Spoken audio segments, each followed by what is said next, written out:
Olá, meus futuros colegas de OB, mais uma vez aqui com vocês, o professor Marcelo, junto contigo aí que está me assistindo em qualquer lugar do Brasil ou do mundo, a qualquer hora. Bom dia, boa tarde, boa noite, sinta-se em casa, a casa é sua. Pois bem, pessoal, esse vídeo eu quero tratar sobre dois assuntos bem interessantes e um deles é essencial para a gente começar, né, logo logo a preparação em si. Então é uma explicação sobre ela. Mas antes, a minha ideia é o seguinte: as minhas palestras já é uma marca, vamos dizer assim, uma marca registrada dela, que eu sempre faço uma experiência com o público, né? E a experiência do público eu ofereço, né, antes o conceito de coach. E a partir desse conceito de coach, a gente faz uma experiência, né? Então, assim, ó, um conceito de coaching que eu utilizo, que eu entendo como fundamental, e ele explica exatamente o que eu penso, né? Em poucas palavras, ele gera uma imagem de difícil esquecimento, né? E esse conceito é de um cara que chama Marshall Goldsmith, né? Esse cara, ele tem um livro muito bacana, eu estou olhando aqui para a biblioteca, O Efeito Gatilho, né? Eu recomendo essa obra, O Efeito Gatilho. Mas enfim, o Marshall, ele é um coach muito famoso, né? E ele traz um conceito assim, ó. Coach é uma fonte de meditação, né? A gente sabe que o coach é uma autorreflexão, a gente sempre busca, né, a autorreflexão. Mas o coach é uma fonte de meditação, criando uma ponte, né? O coach, no caso, não o coaching, que é o processo, mas o coach como eu. O coach é uma fonte de meditação, criando uma ponte para superar a distância entre o planejador visionário e o realizador míope que existem dentro de nós. Então, a gente tem dois tipos de pessoas, né? E a gente tenta fazer uma ponte para superar isso.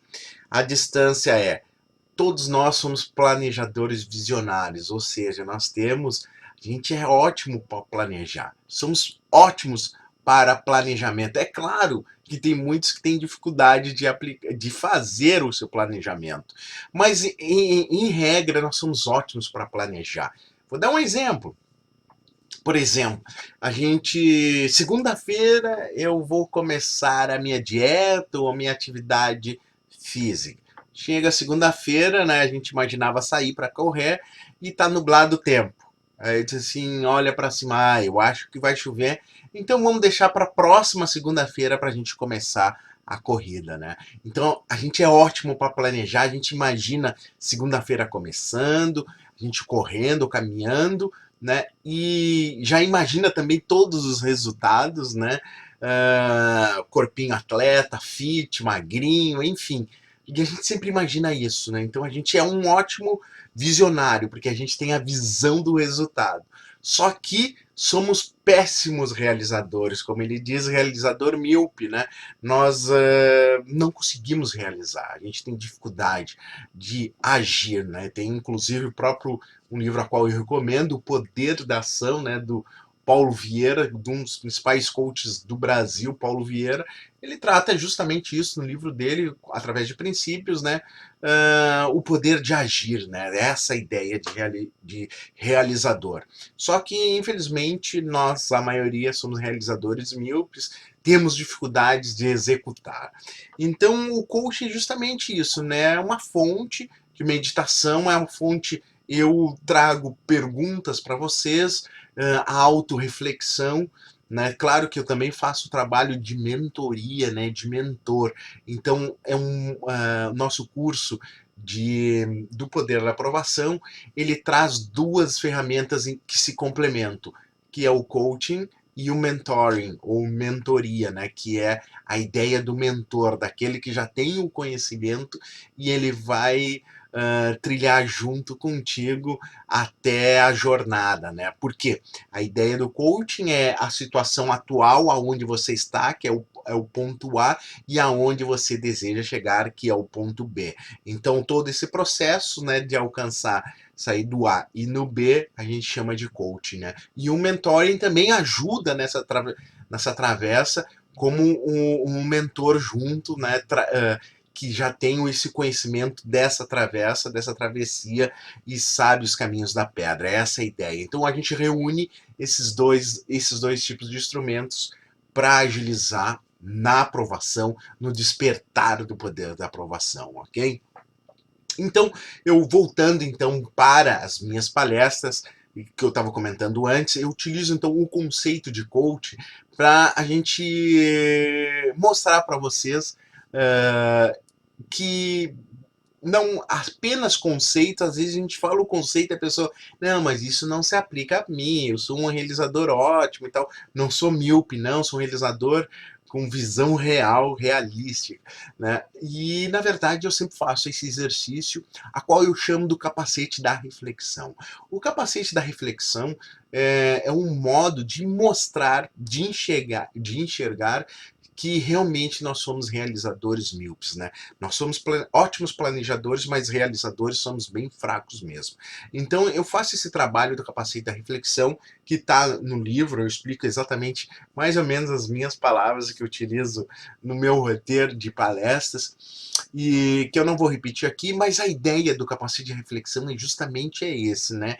De dar a real, que a gente diz, não, eu vou ser aprovado, eu vou fazer isso, eu vou emagrecer, eu vou comer bem, né? Eu serei tolerante, eu não vou brigar nas redes sociais, eu vou usar menos o WhatsApp, enfim, a gente tem tudo isso, né? A gente diz que vai fazer, a gente imagina nós realizando isso e vivendo em paz. Só que, na verdade, a gente acaba descumprindo a nossa promessa e não realiza o que deveria ter realizado, né? Prometido. Nós mesmos assinamos um contrato conosco e a gente não cumpre. Essa é a verdade, infelizmente. Então, o capacete da reflexão justamente mostra isso, né? A gente traz situações durante um momento de alta concentração, que a gente pede para as pessoas projetarem um dia, né, da aprovação, que vai sair pelo menos a lista, todo mundo está esperando a aprovação, porque todo mundo imagina que vai ser aprovado, e aí eu peço para imaginar esse momento da saída, né, da publicação da lista dos aprovados, seja concurso público, seja exame de ordem, ou uma entrevista de emprego, não importa. Importa é a gente se projetar para esse dia, né? Para a gente viajar no futuro sem sair do lugar. Então essa é a ideia, e o capacete da reflexão, e eu acabo nesse momento de reflexão mesmo, que cada um, eu peço para fazer auto-silêncio, fechar os olhos e tal, é quase uma meditação. Eu começo a jogar diversas verdades verdadeiras, né? E aí, quando eu peço para abrir os olhos e se manifestar com aprovação ou reprovação, o resultado geralmente praticamente silêncio da plateia. Ninguém, poucos ou raros comemoram a aprovação. E isso mostra que nós somos realmente realizadores míopes, né? E a gente tem essa dificuldade de agir, de tirar do papel, aliás, nem do papel, às vezes a gente nem coloca no papel, mas a gente acha que lembra de tudo, a gente lembra nossas metas, nós sabemos os nossos propósitos, a gente sabe o que é felicidade, mas se eu perguntar agora, e aí, o que é felicidade para você? Em uma palavra, eu tenho certeza que você vai ficar pensando, pensando e pensando até encontrar uma palavra. Então, se a gente escreve e esquece de cumprir, imagina quando a gente não escreve, né? E a gente fica apenas no plano mental, como eu chamo, um plano até virtual. A gente está muito acostumado com o mundo virtual, então a gente precisa mais descer, né, para esse mundo, para o agora, né, para o aqui e agora, como a gente está conversando agora, eu e você. Então é essa a ideia do coach, né? E voltando também ao outro, essa é a ideia do capacete da reflexão, da utilização, e sempre funciona Muito bem, né? Tratando de um outro texto junto, que é o texto final do nosso capítulo de pré-preparação, antes de tudo, a gente fala sobre o planejamento, né? O planejamento não é planejamento, eu quero dizer a preparação adequada. Essa é a ideia, preparação adequada. O que é preparação adequada? Bem, todo esse tempo que eu estou envolvido com concursos OAB, desde 2005, eu consegui perceber que existe já muita gente escrevendo a respeito de como estudar, de como se preparar, enfim. O próprio William Douglas tem um livro ótimo, ele é o precursor dessa linha de um dos primeiros a estudar como estudar. Então ele tem a sua obra, eu estou procurando, na verdade, aqui minha biblioteca, né? Eu sei que esse livro está aqui pela frente. Esse livro do William Douglas, ele é um livro desse tamanho, né? Então ele até fez um livro resumo. E eu sinto que muita gente acabou escrevendo de forma um pouco complicada, ou ela tem medo de ler tanta coisa, já que ela tem outras tantas para estudar, então ela não quer ficar muito preocupada como estudar, porque ela acredita que nasceu sabendo estudar, sendo que o verbo estudar é muito diferente quando os meus pais fizeram concurso público há 40 anos atrás. Hoje estudar é um verbo muito mais complexo, porque hoje as distrações são muito maiores. Então estudar não é simplesmente sentar, ler ou ver uma videoaula. Existem muitas outras coisas para ser consideradas. Então, o que eu estava comentando, era como encontrar um planejamento, né, dentro da preparação adequada. E o que seria a preparação adequada? Na verdade, era uma preparação e eu não queria utilizar padrões, né? Porque os padrões, eu encontro muitos equívocos nos padrões, né? Então, tipo assim, ó, engula esse padrão e esse padrão vai servir para ti porque serviu para outros. Essa é a verdade que eu contesto bastante, porque o que serviu para um pode não servir para outro. A gente já sabe isso em diversas outras áreas da nossa vida. Então, eu não gosto de padrões, mas eu tentei montar algo que fosse flexível, um padrão flexível para cada situação. Por isso que eu chamo de preparação adequada. Adequada a cada um, às suas dificuldades, às suas habilidades, ao seu tempo, né? Então eu trabalhei com esse conceito de preparação adequada, né? E a preparação adequada é baseada em dois princípios, em dois lados. Um lado psicológico e um lado pedagógico. O que é o lado pedagógico? O lado pedagógico é a questão de estudar, do verbo estudar e todas as suas consequências de estudar, como estudar, quando estudar, os métodos, as técnicas, programação, cronograma, leitura, resolução de questões, enfim, tudo que possa envolver a preparação em si, a preparação física do negócio. Essa é a ideia, uma preparação física, né? E a preparação psicológica, eu considero aquela parte subjetiva, né? Aquela parte mental, a parte que não diz com o físico, né? A preparação psicológica é uma questão bem mais mental, né? É a questão sobre as pressões, né? A ideia de buscar blindar a mente das pressões internas, externas, né? Da falta de concentração,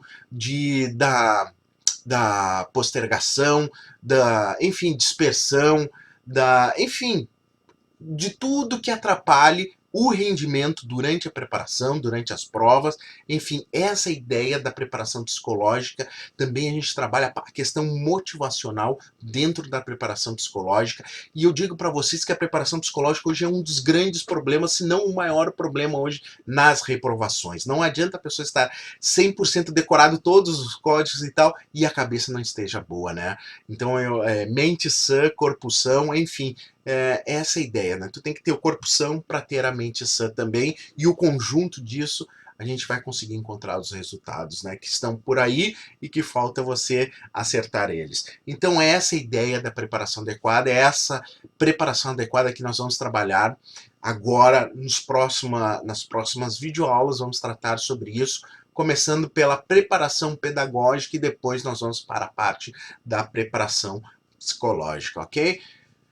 Mais uma vez, agradeço pela oportunidade aqui de estar compartilhando todo esse conhecimento com você e que traga frutos, né, para você, que é isso que a gente está aqui, né?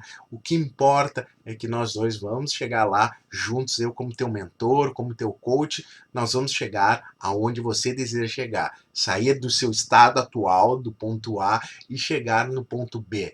Qual é o ponto B? O ponto B está aqui, ó, carteira da OAB. Ok? Fiquem com Deus, bons estudos, grande abraço, até a próxima. Fui!